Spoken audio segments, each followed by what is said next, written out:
Welcome back to Marriage Minutes. Today we're on episode 31 in our 40-day series, helping you get on the same page in your finances. And today we're going to talk about how to handle unexpected expenses without having a meltdown.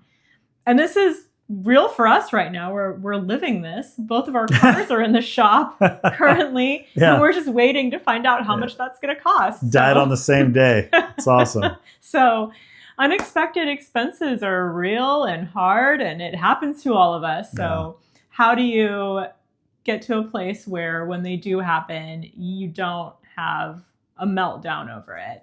Today's verse is 1 Corinthians 16:13, and it says, "Be on guard, stand firm in the faith, be courageous, be strong."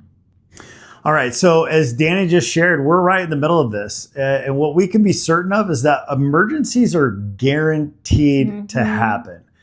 Life continues to happen. It doesn't matter how much money we make, how much we don't make, how much we squirrel away, or how intent we are at sticking to a budget. Emergencies are going to happen.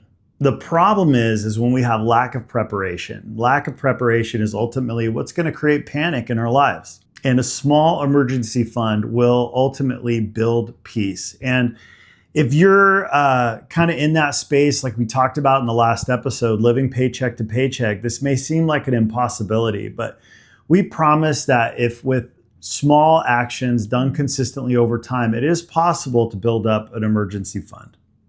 So what you have to do is respond in unity, not blame, when these emergencies pop up, because they're going to happen. So don't blame, don't point the finger, come together, use it as an opportunity to really come together, have a conversation, and to decide how you're going to tackle the situation. And in the meantime, get ahead of it and start planning that emergency fund. So our challenge today is to start an emergency fund. Even if you're just starting with $20, put it somewhere where you're not going to spend it and make a plan to add to it.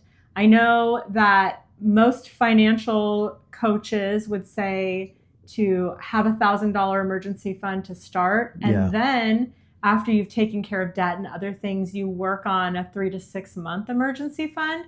But if you can do whatever you can do to get that $1,000 emergency fund in place so that if you do have an emergency, you're not taking on debt to cover it, or you're not able to cover it at all. If you have that, you will have peace of mind. So start with just $20 and then be thinking of and planning ways that you can add to that to get to that bigger emergency fund. And if you're following along, yesterday we talked about tracking your spending. You can take a look at your spending every week as you track it and look and see where you could possibly squeeze out an extra $5 a week, $10 a week here and there. Maybe it's cutting out Starbucks or cutting out something else that is extra that you didn't even realize that you're spending a good amount of money on. Put that money towards your emergency fund until you have it built up. Yeah, sometimes it's just a matter of canceling all the subscriptions you're not using. Absolutely. So look at it together and take steps to get that emergency fund in place. Come back tomorrow for another episode of Marriage Minutes. Don't forget to subscribe and hit the bell so you get notifications when we post new episodes. And we look forward to seeing you tomorrow. Thanks for watching. Thanks for watching.